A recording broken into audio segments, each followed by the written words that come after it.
Good morning भाई बहनों। इस वीडियो क्लास में आप लोगों का स्वागत है।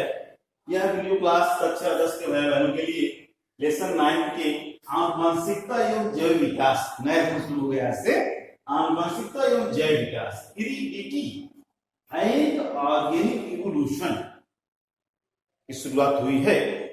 इस लेसन में आप लोगों को ग्रेगर जॉन मेंडल के बारे में, उनका योगदान, लिंग निर्धारण, विकास की मूलभूत संकल्पना, इतना सब बताना है।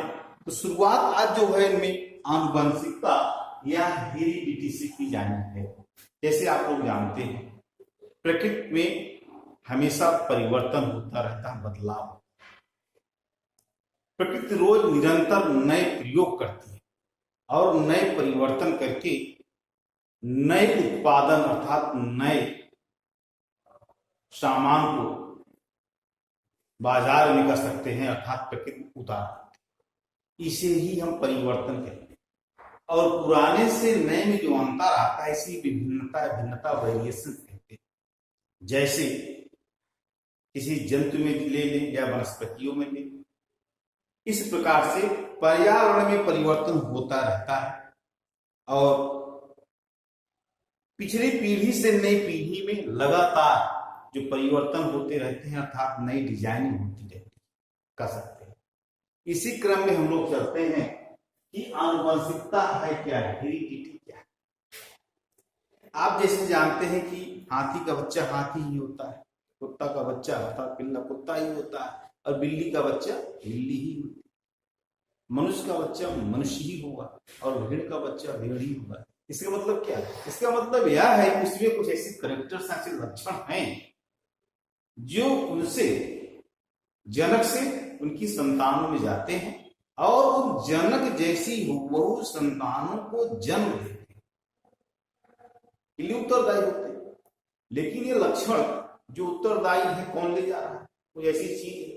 तो हम यहां कह सकते हैं कि आनुवंशिकता क्या है। तो आनुवंशिकता क्या है कि संतानों में उनके माता पिता से प्राप्त ऐसे लक्षणों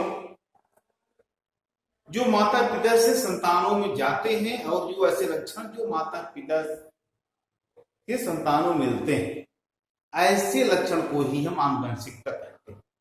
जैसे कहे कि भूरी आंख वाला लड़का है और उसके पिता की आंख भी भूरी, तो क्या कहेंगे? ये कहेंगे कि ये अवैया वंशागत है, अर्थात आनुवंशिक है या पैतृक।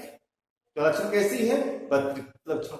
और अर्थात माता पिता के कैरेक्टर का संतानों में जाना ही वह क्या कहलाता है? आनुवंशिकता कहलाता है, हेरिडिटी कहलाती है। या दूसरे शब्द कह सकते हैं वंशागत हेरिडिटी, आप इनहेरिटेंस कह सकते हैं। जैसे पिता सांवले हैं और बेटा भी सांवला हो गया, तो क्या कहेंगे? भैया वंशागत। क्या है ये? वंशागत। माता पिता स्वस्थ हैं, संतान भी स्वस्थ है, कहेंगे वंशागत। अर्थात माता पिता के लक्षणों का संतानों में जाना ही आनुवंशिकता कहलाती है। आनुवंशिकता ऐसे लक्षण जो माता पिता संतानों में जाएं उन्हें क्या कहेंगे? आनुवंशिक लक्षण या वंशागत लक्षण, हेरिडिटरी कैरेक्टर्स कहेंगे। जैसे यदि कोई लूला व्यक्ति है, मान लेते हैं लूला नहीं, 6 उंगलियां हैं उसके शरीर में, पैर में, हाथ में, और बेटा भी उसके संतान में भी 6 उंगलियां हैं, तो कैरेक्टर्स है 6 उंगलियों का। या कह सकते हैं वनस्पतियों में कांटे जो गुलाब की टहनी है और फिर उससे उसकी कलम के द्वारा जो नई टहनियां तैयार होती हैं, उनमें भी जो टहनियां हैं कांटित होती हैं। कार से जो कांटे युक्त होना तो क्या है? वो कैरेक्टर्स है, लक्षण।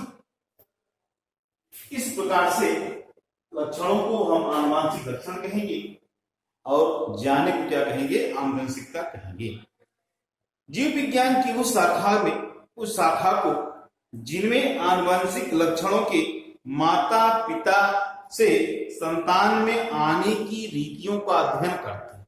अर्थात विज्ञान की वह शाखा जिनमें आनुवंशिक लक्षणों का संतानों में माता पिता से आने का अध्ययन करते हैं, ऐसे विज्ञान को आनुवंशिकी के नाम से जानते हैं। किस नाम जानते हैं? आनुवंशिकी के नाम से जानते हैं या जेनेटिक्स के नाम से जानते हैं। ऐसे विज्ञान को जिनमें लक्षणों के माता पिता से संतानों में जाने का अध्ययन किया जाता है, स्टडी करते हैं, ऐसे साइंटिस्ट, ऐसे साइंस को, ऐसे विज्ञान को आनुवंशिक कहते हैं। अब जैसे बात आई कि विभिन्नताएं होती हैं, हूबहू संतानों एक जैसे माता पिता जैसे नहीं रहे, तो विभिन्नताएं होंगी।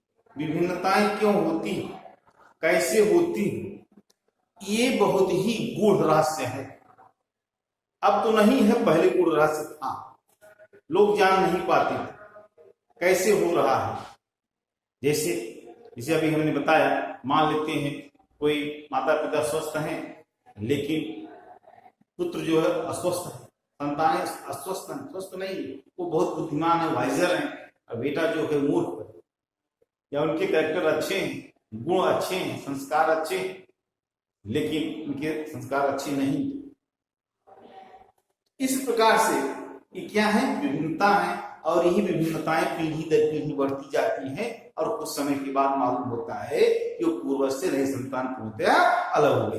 ये तो बहुत दूर की बात है, लेकिन यह विभिन्नता क्यों होती है, इस विभिन्नता की खोज जो है करने के लिए एक वैज्ञानिक प्रसिद्ध है, और उनका नाम है ग्रेगर जान मेंडल। अर्थात क्या नाम क्या है, ग्रेगर जान मेंडल, जिनका जन्म 1822 में 1822 में ऑस्ट्रिया के ब्रून शहर में हुआ था। ऑस्ट्रिया के ब्रून शहर में हुआ था, और अपनी शिक्षा दीक्षा के बाद ये 1847 में 1847 में ऑस्ट्रिया के ही एक गिरजाघर में ब्रून शहर में पादरी के पद पर नियुक्त हो गए। और इनको बागवानी का बहुत शौक था, उसमें रहते थे, तमाम फूल पौधों को लगाते, पत्तियों को लगाते, उनके लक्षणों को देखते, उनके बीजों को बिखेरते। उसी में ऐसा करते करते इन्होंने मटर के कुछ दानों को लिया और इसको बो दिया। फिर उससे जो फलियां हुई उसको याद रखी, ध्यान से देखा, फिर उनको अगले टर्न को है, फिर इस प्रकार से करते रहे। फिर यहाँ पहुंच गए थे, इन्होंने 1866 में आनुवंशिकता की खोज कर डाली, और आनुवंशिकता के 3 नियम दे दिए, प्रभाविता का नियम, पृथक्करण का नियम, और स्वतंत्र अव्यूहन का नियम। आगे इसके स्थिति नियम दे डाले, लेकिन इनकी कोई सुना नहीं, इनके खोज को किसी ने ध्यान नहीं दिया। इन्होंने जिस पेपर में अपने को सिद्धांत को पब्लिश कराया, प्रकाशित कर, कोई देखा नहीं। काफी वर्षों के बाद, लगभग 34 साल के बाद 1900 में जर्मन के वैज्ञानिक कार्पोरेस, हालैंड के वैज्ञानिक गियोर्ग लीस और ऑस्ट्रिया के वैज्ञानिक एरिक वान शेटनायर ने अपनी खोजों के आधार पर पुनः मेंडल के सिद्धांतों पर पहुंच गए, और फिर उन्होंने पाया कि मेंडल जो आज से जो 35 साल पहले बता चुके हैं, वही हम लोग पहुंच रहे हैं। अर्थात तो 1900 में कार्पोरेस, गियोर्ग लीस एंड एरिक वान शेटनायर की खोजों से मेंडल के, ग्रेगर जान मेंडल के नियम की पुनः पुष्टि हुई, और फिर तब से हम लोग जो है वो ग्रेगर जान मेंडल के नियम को पढ़ते हैं। इस प्रकार से आनुवंशिकी के बारे में इन्होंने अध्ययन किया, इसलिए इनका नाम रख दिया गया आनुवंशिकी के जनक, फादर ऑफ जेनेटिक्स। कौन है, मेंडल, ग्रेगर जान मेंडल। ग्रेगर जान मेंडल को आनुवंशिकी का पिता कहा जाता है। इनके समय में जीन शब्द की उत्पत्ति नहीं हुई थी, डीएनए नहीं था। फिर उन्होंने बताया कुछ ऐसी चीजें हैं जो लक्षणों को पेरेंट्स से माता पिता संतानों में ले जाती हैं, और ऐसे शब्द को, ऐसे वाहन को, ऐसे वस्तु को उन्होंने नाम दिया था कारक। क्या नाम दिया था, कारक। ध्यान रखिएगा, कारक नाम दिया था, या फैक्टर कहा था। इसे उन्होंने नाम दिया था फैक्टर, जिसको बाद में हम लोग जो है वो नाम देते हैं जीन। क्या नाम देते हैं, जीन नाम देते हैं। उस समय जीन शब्द की खोज नहीं हुई थी, उन्होंने नाम दिया था। आज की वीडियो में इसकी शुरुआत, कल से आप, मैंने अगले वीडियो में आप लोगों को जो है मेंडल की सफलता के कारण, फिर मेंडल के मटर के प्रयोग, ये सब जो क्रम से आपको बताया जाएगा। आप लोग वीडियो को सब्सक्राइब कर लें ताकि आपको ताजा वीडियो प्राप्त हो सके, तुरंत कभी प्राप्त हो सके। शेयर करें और लोग लाभ हो, लाइक करें, कमेंट करें, कमेंट के द्वारा प्रश्न पूछ सकते हैं, उसको आपको उत्तर दिया जाएगा। धन्यवाद।